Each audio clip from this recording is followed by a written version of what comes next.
محترم سامعین و ناظرین حضرات، السلام علیکم ورحمۃ اللہ وبرکاتہ۔ بسم اللہ الرحمن الرحیم، الحمد للہ رب العالمین، والصلاة والسلام علی محمد سید المرسلین وعلی آلہ واصحابہ اجمعین۔ اللہم افتح علینا حکمتک وانشر علینا رحمتک یا ذا الجلال والاکرام۔ قارئین حضرات، قانون شریعت میں آج ہمارا سبق دجال کا نکلنا، دجال کی صفت اور اس کے کرتب۔ دجال کانا ہوگا، یہ صفت ہوئی اس کی ایک آنکھ ہوگی اور خدائی کا دعویٰ کرے گا، اپنے آپ کو خدا کہے گا اور لوگوں سے کہے گا کہ مجھے خدا مانو۔ اس کے ماتھے پر کاف فا را لکھا ہوگا، یعنی کافر، جس کو ہر مسلمان پڑھے گا اور کافر کو دکھائی نہ دے گا۔ تو مسلمان پڑھ لے گا، اس کو سمجھ جائے گا کہ یہ کافر ہے۔ جب اس کو کافر سمجھ لے گا تو اس کو خدا کیسے کہہ سکتا ہے مومن؟ جو خود کافر ہے تو وہ خدا کیسے ہو سکتا ہے؟ تو مومن پڑھ لے گا، مومن کو دکھائی دے گا۔ یہ اللہ کا خاص فضل و کرم ہوگا مومن پر کہ اس نازک وقت میں مومن کی اللہ رہنمائی فرمائے گا کہ اس کے ماتھے پر کافارہ لکھا ہوا دکھے گا اور کافر کو دکھائی نہ دے گا۔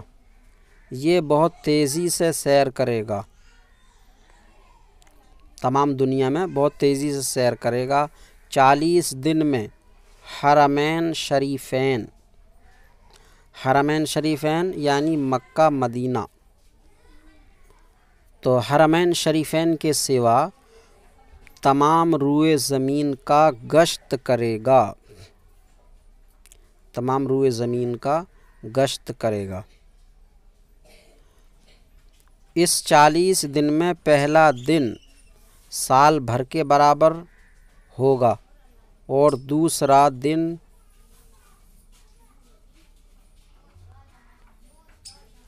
مہینے بھر کے برابر ہوگا اور تیسرا دن ہفتے کے برابر، اور باقی دن 24 گھنٹے کے ہوں گے۔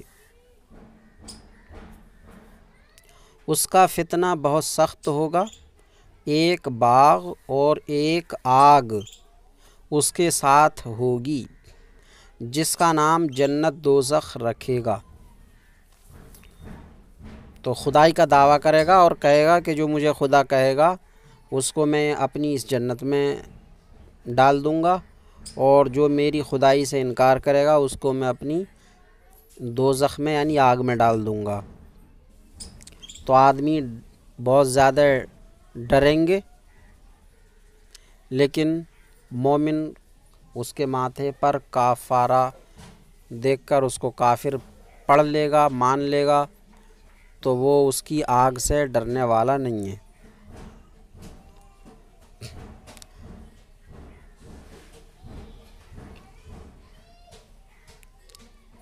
تو جنت دوزخ نام رکھے گا، جہاں جائے گا ان کو ساتھ لیے ہوگا۔ اس کی جنت دراصل آگ ہوگی اور اس کا جہنم آرام کی جگہ ہوگی۔ لوگوں سے کہے گا کہ ہم کو خدا مانو، جو اسے خدا کہے گا اسے اپنی جنت میں ڈالے گا، اور جو انکار کرے گا اسے اپنے جہنم میں پھینک دے گا۔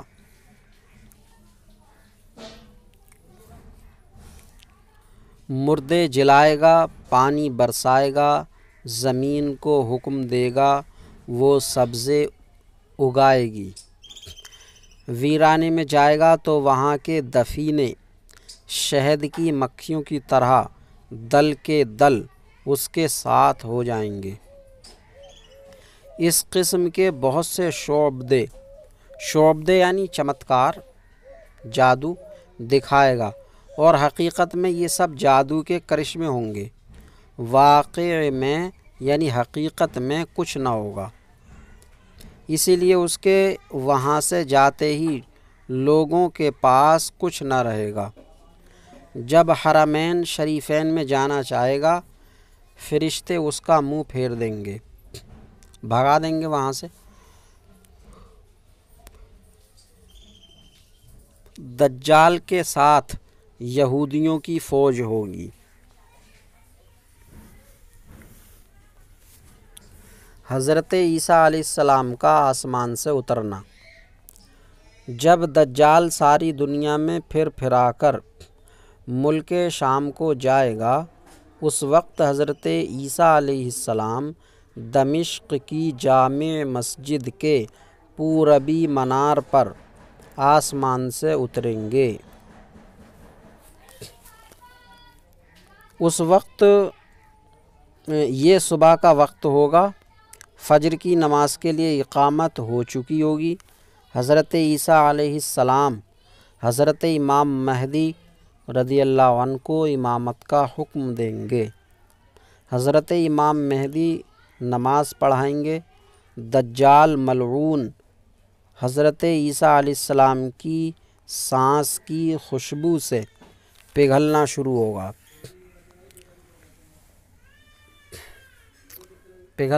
ہوگا جیسے پانی میں نمک گھلتا ہے، اور آپ کی سانس کی خوشبو وہاں تک جائے گی جہاں تک نگاہ پہنچتی ہے۔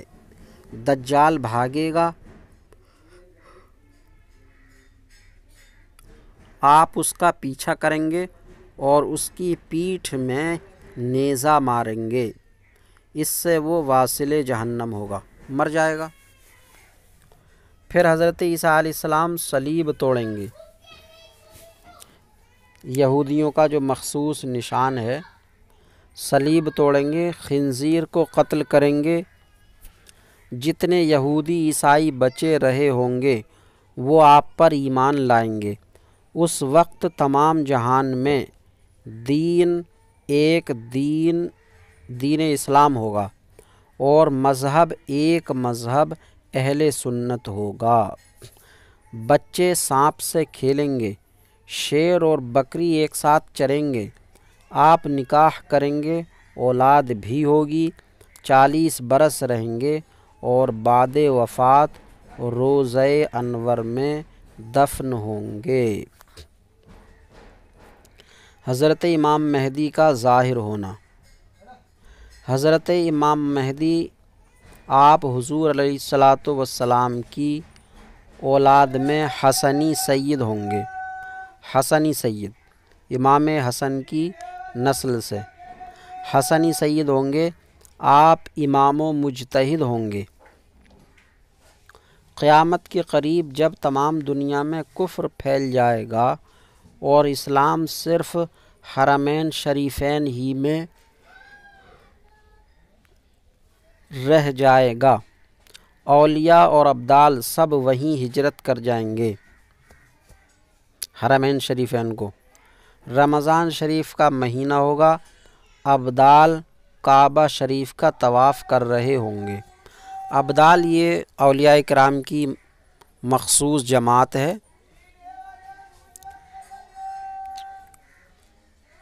اولیاء کرام ہی میں سے ہوتے ہیں ابدال۔ ان کا مقام بہت اونچا ہوتا ہے۔ تو کعبہ شریف کا طواف کر رہے ہوں گے۔ حضرت امام مہدی بھی وہاں موجود ہوں گے۔ اولیاء انہیں پہچانیں گے، ان سے بیعت لینے کو عرض کریں گے، وہ انکار کریں گے۔ غیب سے آواز آئے گی، ھذا خلیفۃ اللہ المہدی فاسمعوا لہ واطیعوہ، یہ اللہ کا خلیفہ مہدی ہے، اس کی بات سنو اور اس کا حکم مانو۔ تمام لوگ ان کے ہاتھ پر بیعت کریں گے۔ پھر حضرت امام مہدی رضی اللہ تعالیٰ عنہ سب کو اپنے ساتھ لے کر ملک شام آئے۔ یاجوج ماجوج کا نکلنا۔ یہ ایک قوم ہے یافس بن نوح علیہ السلام کی اولاد سے، ان کی تعداد بہت زیادہ ہے۔ یہ زمین میں فساد کرتے تھے، بہار کے موسم میں نکلتے تھے، ہری چیزیں سب کھا جاتے، سوکھی چیزوں کو لاد لے جاتے، آدمیوں کو کھا لیتے، جنگلی جانوروں سانپوں بچھوؤں تک کو چٹ کر جاتے۔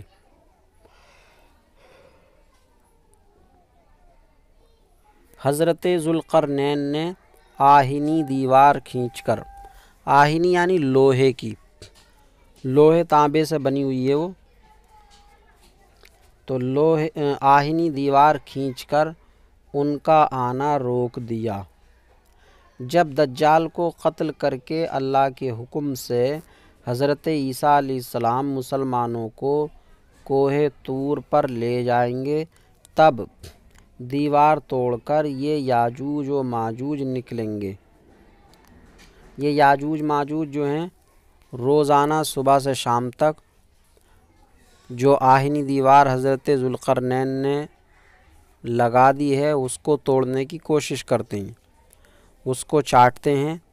شام تک وہ دیوار ٹوٹنے کے قریب ہوتی ہے تو یہ چھوڑ کر چلے جاتے ہیں اور کہتے ہیں کہ باقی اگلے دن توڑ لیں گے،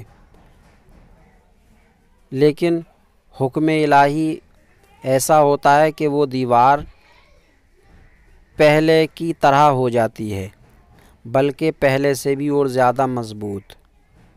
یہ سلسلہ روز یوں ہی چلتا رہے گا۔ جب حضرت عیسیٰ علیہ السلام کوہ طور پر مسلمانوں کو لے جائیں گے تو اس وقت یہ یاجوج ماجوج دیوار کو پورا دن توڑنے کے بعد شام کو یہ کہیں گے کہ باقی انشاءاللہ کل توڑ لیں گے۔ تو انشاءاللہ کہنے کا فائدہ یہ ہوگا کہ وہ دیوار جتنی توڑ چکے ہوں گے وہیں رہے گی، مشیت الہی سے پہلے جیسی نہ ہوگی۔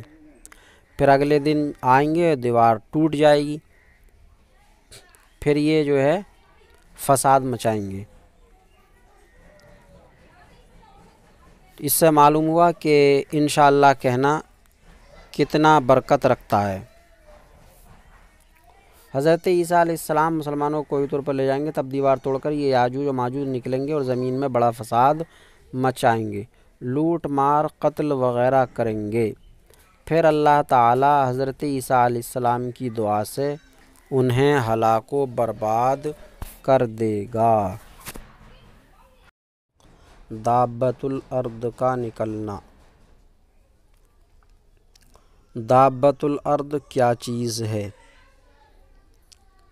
قیامت کی نشانیوں کا بیان چل رہا ہے، تو قیامت کی نشانیوں میں سے ہی دابۃ الارض کا نکلنا ہے۔ تب یہ دابۃ الارض کیا چیز ہے وہ بیان کیا جاتا ہے۔ یہ ایک عجیب شکل کا جانور ہے جو کہ کوہ صفا سے نکلے گا، تمام شہروں میں بہت جلد پھرے گا، فصاحت سے کلام کرے گا، اس کے ہاتھ میں فصاحت سے یعنی بہت اچھی صحیح اور صاف عربی بولے گا،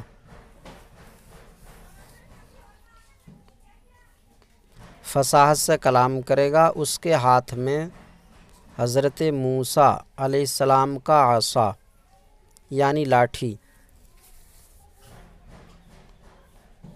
تو حضرت موسیٰ علیہ السلام کا عصا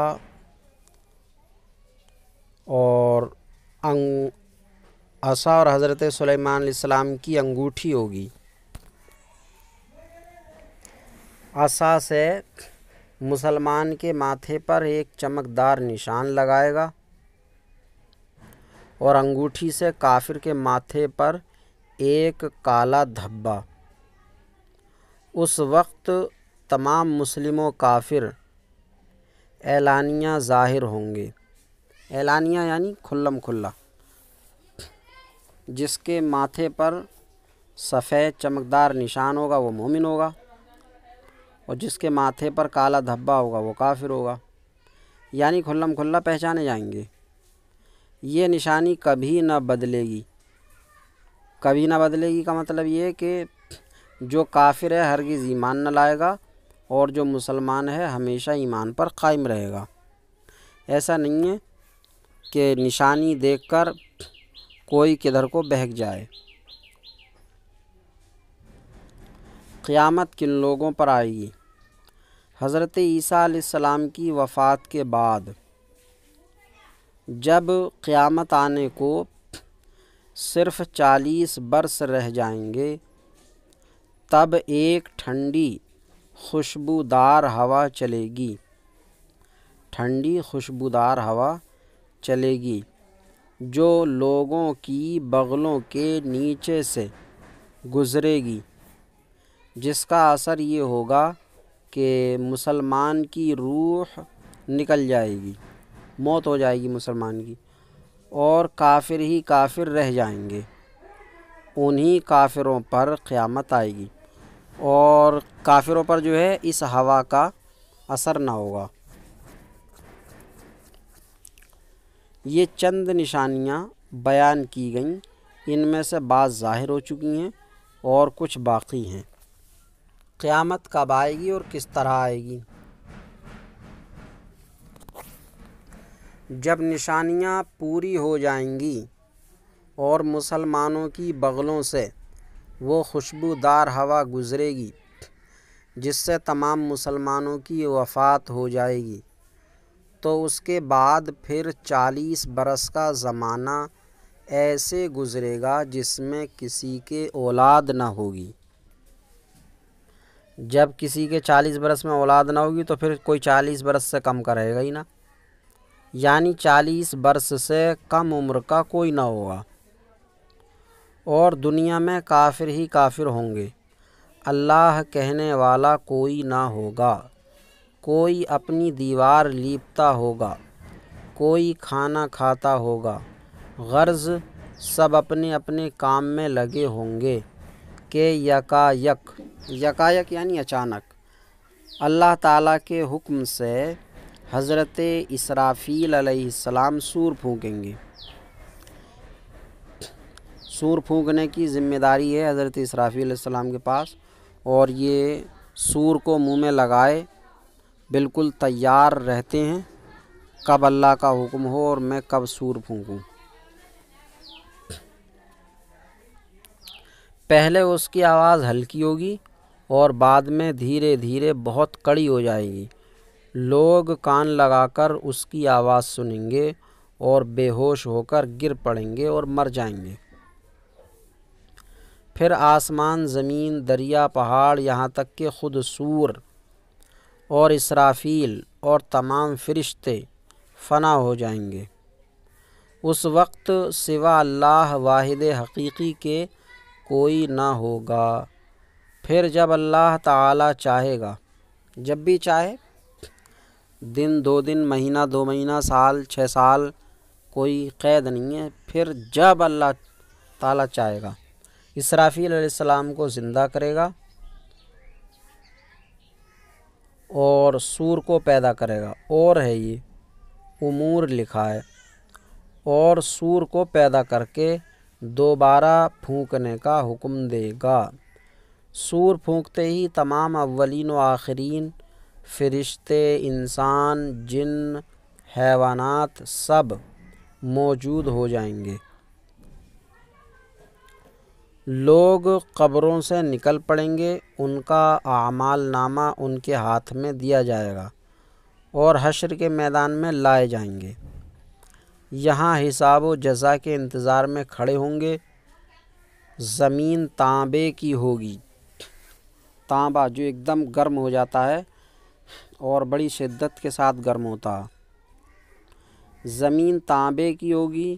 سورج نہایت تیزی پر سر سے بہت قریب ہوگا، بہت تیزی پر ہوگا سورج، اس وقت جو سورج ہم دیکھتے ہیں تو یہ سورج کا چہرہ نہیں بلکہ سورج کی پیٹھ ہے۔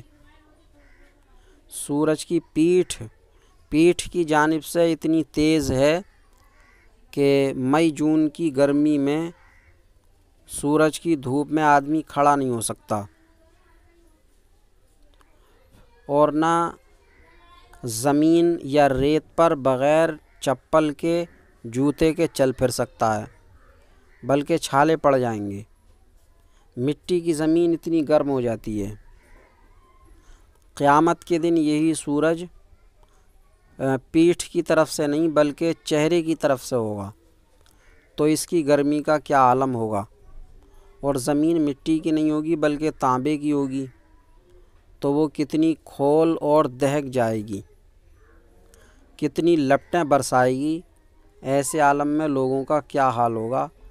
اللہ تعالیٰ اپنی رحمت کے سائے میں تمام مسلمانوں کو اس دن ڈھانپے رکھے۔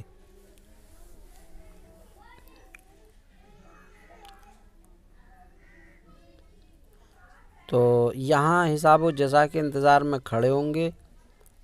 زمین تانبے کی ہوگی، سورج نہایت تیزی پر سر سے بہت قریب ہوگا، گرمی کی سختی سے بھیجے کھولتے ہوں گے، زبانیں سوکھ کر کانٹا ہو جائیں گی، بعض کی منہ سے باہر نکل آئیں گی، پسینہ بہت آئے گا، کسی کے ٹخنے تک، کسی کے گھٹنے تک، کسی کے منہ تک۔ جس کا جیسا عمل ہوگا ویسی ہی تکلیف میں ہوگا، پھر پسینہ بھی نہایت بدبودار ہوگا۔ اسی حالت میں بہت دیر ہو جائے گی، 50,000 برس کا تو وہ دن ہوگا، اور اسی حالت میں آدھا گزر جائے گا۔ لوگ سفارشی تلاش کریں گے۔ سفارشی میں پہلے چھوٹا سین ہے، بعد میں بڑا شین ہے، کتابت کی غلطی سے دونوں جگہ بڑا شین ہو گیا۔ تو لوگ سفارشی تلاش کریں گے جو اس مصیبت سے چھٹکارا دلائے اور جلد فیصلہ ہو۔ سب لوگ مشورہ کر کے حضرت آدم علیہ السلام کے پاس جائیں گے۔ وہ فرمائیں گے حضرت نوح علیہ السلام کے پاس جاؤ، وہ حضرت ابراہیم کے پاس بھیجیں گے۔ حضرت ابراہیم علیہ السلام حضرت موسیٰ علیہ السلام کے پاس جانے کو کہیں گے۔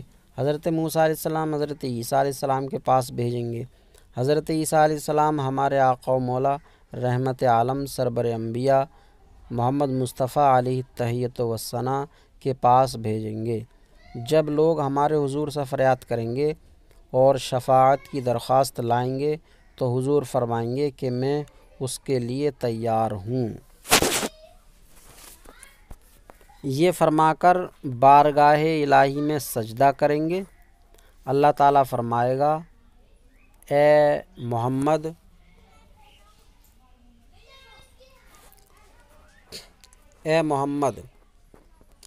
علیہ السلام سر اٹھا کر کہو سنا جائے گا، مانگو پاؤ گے، شفاعت کرو قبول کی جائے گی۔ شفاعت کرو ہے، یہ شفاعت کرو کو کر دیا، تو شفاعت کرو قبول کی جائے گی۔ اب حساب شروع ہوگا، میزان عمل میں اعمال تولے جائیں گے، اپنے ہی ہاتھ پاؤں بدن کے اعضاء اپنے خلاف گواہی دیں گے، کہیں گے کہ مولا تو نے ہاتھ دیا تھا اس لیے کہ یہ تیری رضا کے کام کرتا، لیکن اس نے مجھ ہاتھ کو غلط کاموں میں ناجائز کاموں میں استعمال کیا۔ پیر بھی اسی طرح کہیں گے کہ مولا اس نے میرا ناجائز استعمال کیا، تو نے پیر اس کو اس لیے دیے تھے کہ یہ مسجد جاتا، لوگوں کی مدد کرتا، اچھے کام کرتا، لیکن اس نے اچھے کام کرنے کے بجائے مجھے غلط کاموں میں استعمال کیا۔ تو اپنے ہی ہاتھ پاؤں بدن کے اعضاء اپنے خلاف گواہی دیں گے۔ زمین کے جس حصے پر کوئی عمل کیا تھا وہ بھی گواہی دینے کو تیار ہوگا، نہ کوئی یار ہوگا نہ مددگار۔ یار کا معنی بھی وہی ہے مددگار۔ نہ باپ بیٹے کے کام آئے گا، نہ بیٹا باپ کے، نہ بیٹا باپ کے، نہ باپ بیٹے کے کام آئے گا نہ بیٹا باپ کے۔ اعمال پوچھے جا رہے ہیں، زندگی بھر کا سب کیا ہوا سامنے ہے، نہ گناہ سے انکار کر سکتا ہے، نہ کہیں سے نیکیاں مل سکتی ہیں۔ اس بے کسی کے وقت میں دستگیر بے کساں حضور پرنور محبوب خدا محمد مصطفیٰ صلی اللہ علیہ وسلم کام آئیں گے اور اپنے ماننے والوں کی شفاعت فرمائیں گے۔ جو آپ کا امتی ہے آپ کو مانتا ہے، مانتا کیا ہے کہ آپ اللہ کے رسول ہیں، شفاعت کرنے والے ہیں، آپ کا مقام اللہ کے نزدیک بہت بڑا ہے۔ ایسوں کی نہیں کریں گے جو آپ کو نہیں مانتے، جو کہتے پھرتے ہیں کہ رسول ہماری طرح ہیں، ایسوں کی نہیں، ایسے شفاعت سے محروم ہوں گے۔ شفاعت کی بعض صورتیں، حضور کی شفاعت کئی طرح کی ہوگی۔ بہت سے لوگ آپ کی شفاعت سے بے حساب جنت میں داخل ہوں گے، حساب ہی نہیں ہوگا ان سے۔ سرکار کہہ دیں گے کہ اس کو جنت میں بھیج دیا جائے تو بغیر پوچھے اس کو جنت میں بھیج دیا جائے گا۔ بہت سے لوگ آپ کی شفاعت سے بے حساب جنت میں داخل ہوں گے،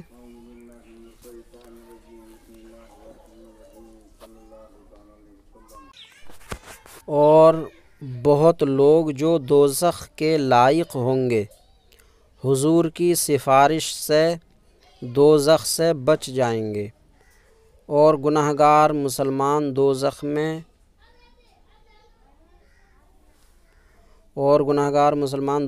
پہنچ چکے ہوں گے وہ حضور کی شفاعت سے۔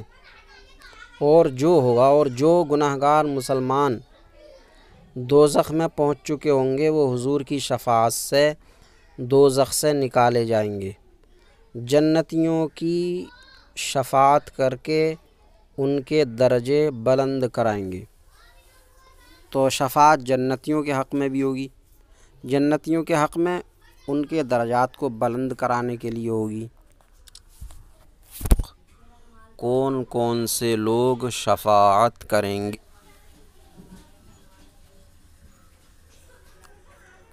شفاعت کبریٰ، سب سے پہلے شفاعت، یہ سرکار صلی اللہ تعالیٰ علیہ وسلم کا خاصہ مبارکہ ہے۔ سب سے پہلے شفاعت کا دروازہ سرکار صلی اللہ علیہ وسلم کھولیں گے، اس کے بعد دوسرے انبیاء، صحابہ، اولیاء، حفاظ کرام، حجاج کرام اور نیک پرہیزگار مسلمان بھی شفاعت کریں گے۔ تو کون کون سے لوگ شفاعت کریں گے؟ حضور علیہ السلام کے علاوہ باقی انبیاء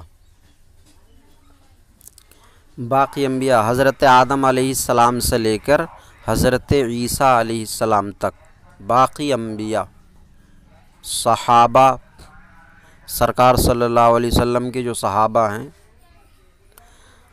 حضرت ابوبکر صدیق، حضرت عثمان غنی، مولا علی وغیرہ جتنے بھی صحابہ ہیں، علماء، عالم لوگ، اولیاء، غوث اعظم خواجہ غریب نواز، مخدوم اشرف جہانگیر سمنانی رحمۃ اللہ علیہم وغیرہ، حفاظ، شہداء شہید کی جمع ہے، شہداء شہید کی، شہید کہتے ہیں جو اللہ کے دین کی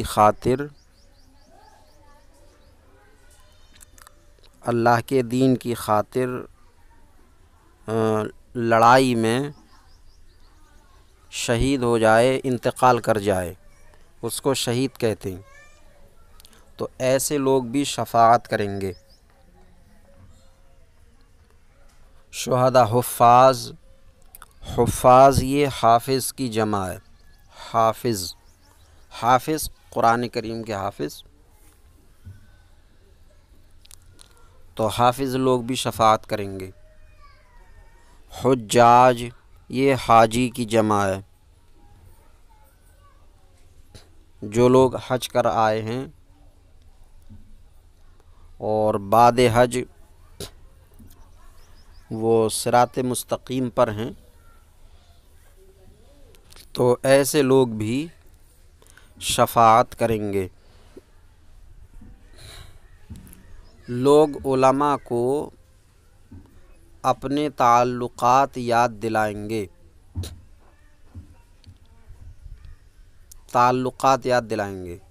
اگر کسی نے عالم کو دنیا میں وضو کے لیے پانی لا کر دیا ہوگا تو وہ بھی یاد دلا کر شفاعت کے لیے کہے گا اور وہ اس کی شفاعت کریں گے،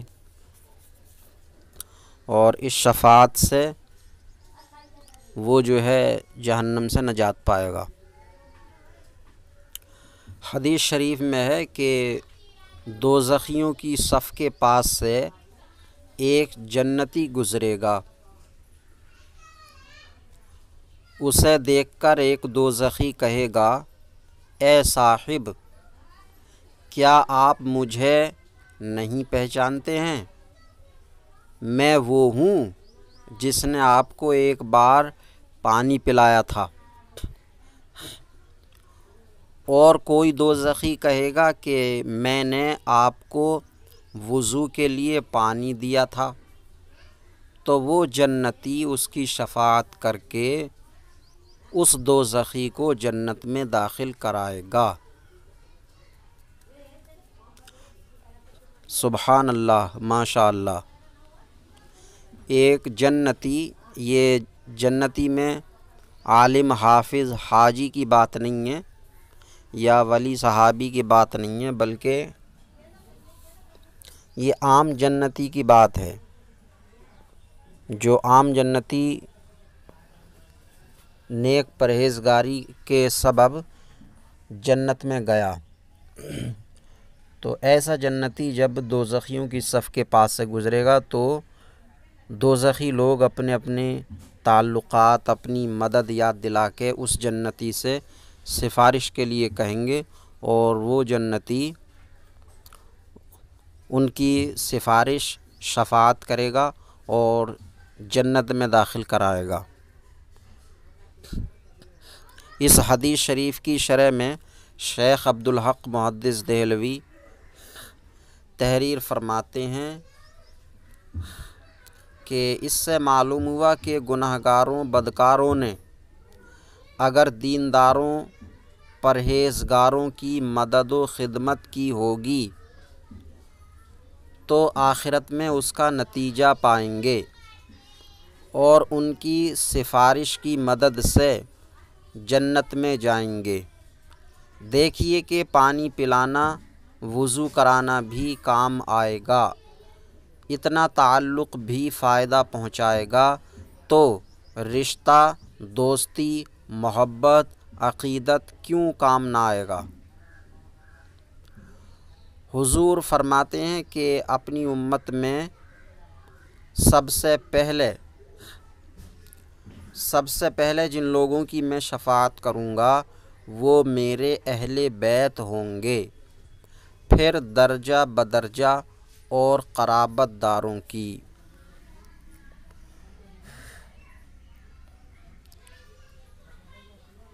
یہ قیامت کا دن جو 50,000 برس کا ہوگا،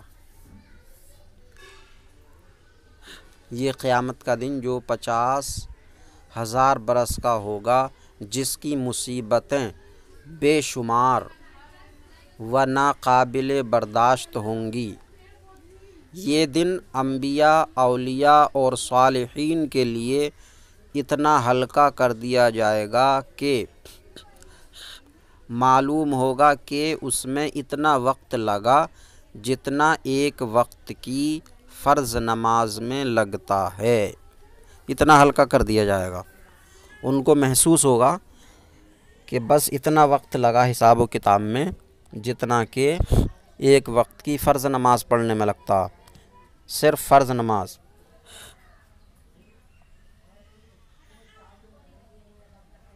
بلکہ اس سے بھی کم، یہاں تک کہ بعضوں کے لیے تو پلک جھپکنے میں سارا دن طے ہو جائے گا۔ سب سے بڑی نعمت جو مسلمانوں کو اس دن ملے گی وہ اللہ تعالیٰ کا دیدار ہوگا۔ اس دن اللہ تعالیٰ کا مسلمانوں کو دیدار ہوگا، سب سے بڑی نعمت یہ ہوگی۔ یہاں تک تو حشر کے مختصر حالات بیان کیے گئے۔ اب اس کے بعد آدمی کو ہمیشگی کے گھر جانا ہے۔ حساب و کتاب ہونے کے بعد آدمی کو ہمیشگی کے گھر جانا، جہاں سے پھر کسی کو کدھر بھی جانا نہیں ہے، وہیں رہنا ہے، اپنے ہی گھر میں رہنا ہمیشگی کے۔ تو اب اس کے بعد آدمی کو ہمیشگی کے گھر جانا ہے۔ کسی کو آرام کا گھر ملے گا جس کے عیش و آسائش کی کوئی انتہا نہیں۔ عیش و آسائش، آرام، فیسلٹی، تو انتہا نہیں، انتہا کا معنی حد، کوئی حد نہیں۔ اتنا عیش و آرام، اتنے مزے کہ ان کی کوئی حد ہی نہیں ہے۔ نہ کوئی آنکھ نے اس طرح کے مزے اور آرام دیکھا، نہ کانوں نے سنا، نہ کبھی کسی کی عقل میں آیا۔ عقل سے بھی زیادہ مزے، عیش و آسائش اور آرام، ایسا گھر ملے گا، اس کو جنت کہتے ہیں۔ کسی کو تکلیف کے گھر میں جانا ہوگا، تکلیف کے گھر میں، جس کی تکلیف کی کوئی حد نہیں، وہاں طرح طرح کی پریشانیوں کا بھی یہی عالم ہوگا کہ ایسی ایسی پریشانیاں کہ جو کسی کے ذہن و دماغ میں کبھی آئیں تک نہیں، بڑی بڑی شدید سخت۔ اللہ تعالیٰ ایسی مصیبتوں سے ہر مسلمان کو اپنی پناہ میں رکھے اور اس سے بچنے والے کام ہمیشہ کرتے رہنے کی توفیق عطا فرمائے۔ تو کسی کو تکلیف کے گھر میں جانا ہوگا جس کی تکلیف کی کوئی حد نہیں، اسے جہنم اور دوزخ کہتے ہیں۔ جنت دوزخ حق ہیں، ان کا انکار کرنے والا کافر ہے۔ جنت دوزخ بن چکی ہیں اور اب موجود ہیں، یہ نہیں کہ قیامت کے دن بنائی جائیں گی، موجود ہیں اس وقت۔ قیامت، حشر، حساب، ثواب، عذاب، جنت، دوزخ، سب کے وہی معنی ہیں جو مسلمانوں میں مشہور ہیں۔ قیامت کا کیا معنی مشہور ہے جو اس میں بیان ہوا ہے؟ حشر، حساب، ثواب، عذاب، جنت، دوزخ، سب کے وہی معنی جو اس کتاب میں بیان ہوئے ہیں اور یہی مشہور ہیں مسلمانوں کے درمیان۔ لہٰذا جو آدمی ان چیزوں کو تو حق کہے مگر ان کے معنی کچھ اور کہے، کچھ اور بتائے، مثلاً ثواب کا معنی، مثلاً یہ کہے کہ ثواب کے معنی اپنی نیکیوں کو دیکھ کر خوش ہونا، اور عذاب کے معنی اپنے برے عمل کو دیکھ کر رنج کرنا۔ یہ ہے بس عذاب و ثواب کا معنی۔ کوئی یہ کہے کہ ثواب کا مطلب یہ ہے کہ آدمی اپنی نیکیوں کو دیکھ کے خوش ہوگا، اور عذاب کا مطلب یہ ہے کہ آدمی اپنی برائیوں کو دیکھ کے رنج اور غم کرے گا۔ یہ کہے، یہ نہ مانے کہ عذاب کا مطلب یہ ہے کہ اچھے کام کرنے پر اس کو اچھا صلہ دیا جائے گا جنت کی شکل میں، اور برے کام کا یہ نہ مطلب مانے کہ برے کام کی اس کو سزا دی جائے گی جہنم کی شکل میں۔ تو ایسے آدمی کے لیے کیا حکم ہے؟ یا حشر فقط روحوں کا ہوگا، بدن کا نہیں، تو ایسا آدمی حقیقت میں ان چیزوں کا منکر ہے، اور جو منکر ہے وہ کافر ہے۔ منکر یعنی انکار کرنے والا۔ تو جو ثواب و عذاب کا یہ مطلب بتاتا تو وہ گویا کہ جنت اور دوزخ کا ہی انکار کرتا ہے۔ یا حشر کا یہ مطلب بتاتا ہے کہ روحوں کا ہوگا، بدن کا نہیں، تو وہ حشر کا ہی انکار کرتا ہے۔ تو جنت، دوزخ، حشر کا انکار کرنے والا کافر ہے، لہٰذا وہ کافر ہوگا۔ قیامت بے شک ضرور قائم ہوگی، اس کا انکار کرنے والا کافر ہے۔ حشر روح اور جسم دونوں کا ہوگا۔ جو کہے صرف روحیں اٹھیں گی، جسم زندہ نہ ہوں گے، وہ بھی کافر ہے، کیونکہ یہ قرآن و حدیث کے خلاف عقیدہ ہے۔ دنیا میں جو روح جس بدن میں تھی، اس روح کا حشر اسی بدن میں ہوگا۔ وہ بدن چاہے گل جائے، سڑ جائے، جل جائے، کچھ بھی ہو، اس بدن کی ریڑھ کی ہڈی میں باریک ایسے اجزاء ہیں جو نہ تو زمین انہیں کھا سکتی ہے، نہ گلا سکتی ہے، نہ وہ آگ میں جل سکتے ہیں، انہیں کچھ نہیں ہو سکتا۔ انہی باریک اجزاء پر دوبارہ بدن تیار ہوگا اور اسی میں روح ڈالی جائے گی۔ جو روح جس بدن میں تھی، اس روح کا حشر اسی بدن میں ہوگا۔ ایسا نہیں کہ کوئی نیا بدن پیدا کر کے اس میں روح ڈالی جائے گی۔ بدن کے اجزاء اگرچہ مرنے کے بعد ادھر ادھر ہو گئے اور جانوروں کی خوراک ہو گئے، مگر اللہ تعالیٰ ان سب اجزاء کو جمع کر کے قیامت کے دن اٹھائے گا۔ حساب حق ہے، اعمال کا حساب ہوگا، حساب کا منکر کافر ہے۔